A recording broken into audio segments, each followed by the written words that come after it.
Harry Barron-Edgley, 3 months old, who was born in Northamptonshire County, England, left his mother in despair with the giant lump that almost compromised the curvature of his back. She had a 13-centimeter cyst on her neck that looked like a second head. In today's video, we will learn a little more about little Harry's story. Before we continue, please leave a like, subscribe to the channel, and turn on the little bell.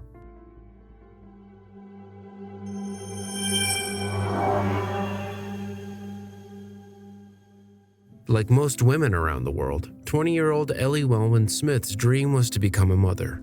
However, the birth of one of her sons brought big surprises. When Harry was born, he had a lymphatic malformation, a lump under the skin. Lymphatic malformations can sometimes indicate many other problems, including chromosomal abnormalities.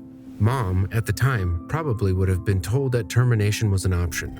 But fortunately, she is glad she chose not to have routine pregnancy tests, which might have led doctors to suggest termination. Ms. Wellman-Smith, a single mother and former financial services consultant, was initially surprised when Harry was born with a large growth spurt after 15-hour labor.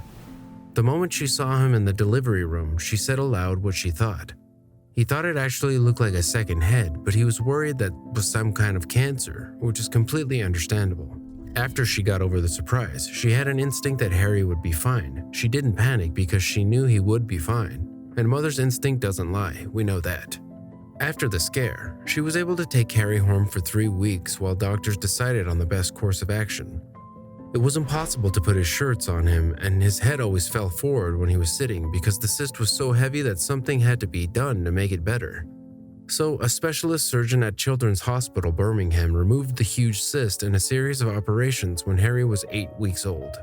At first, they were told that Harry could have injections that would stabilize the growth and that this would become less noticeable as he grew older, but the mother was devastated, only caring about the consequences of this at school, how her son could be treated there with his huge lump, plus how he would deal with his first nights out on the town as a teenager with all the challenges of everyday life he would face. The surgery was risky. There was a 30% chance of damage to a nerve that controlled Harry's shoulder. And to top it off, there was an infection after the procedure, and he needed 4 more operations during a month-long hospitalization.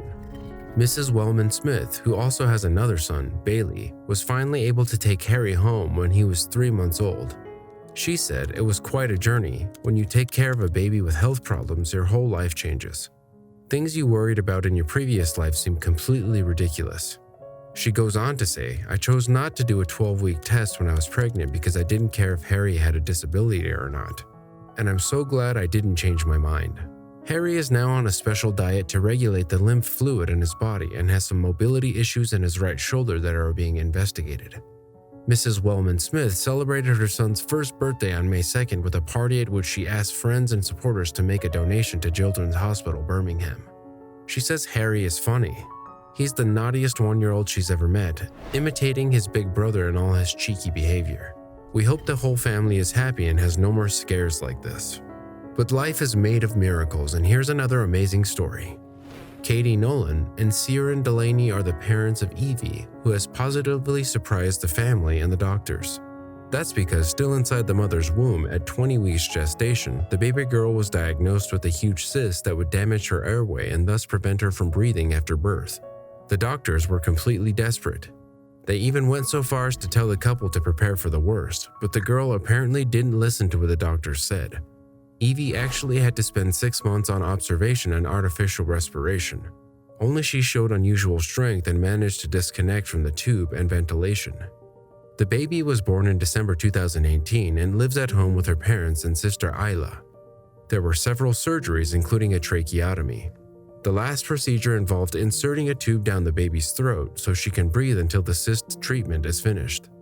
As difficult as it is to clear the tube and feed the child, this is not a problem for the parents. They told the Daily Mail that they had been given a set of guidelines for keeping Evie. It's very difficult. All of a sudden you have an emergency. We need 2 months of training to be able to look after her, Katie said. The couple are also parents to 6-year-old Isla, who is extremely loving and protective of her sister. Katie also says they need to clean the tracheostomy tube at least 60 times a day, in addition to keeping the area around it clean. But that's definitely the smallest detail for the couple, who had the help of nurses throughout the night. Still, we are so happy to have our daughter home with us. Evie is such a happy, peaceful little girl and is always smiling despite everything she faces. Regardless of what anomaly or situation your child comes into the world, she's still your child. He is the result of the love between two people. He did not choose to be born and deserves to be loved, just as the little ones in the families in today's stories were loved. We hope they grow up healthy and have a long and beautiful life. If you liked this video, please leave a like and share it with someone who might also like it. Thanks for watching, and don't forget to subscribe to the channel and turn on the little bell for more content like this. Big hugs and more.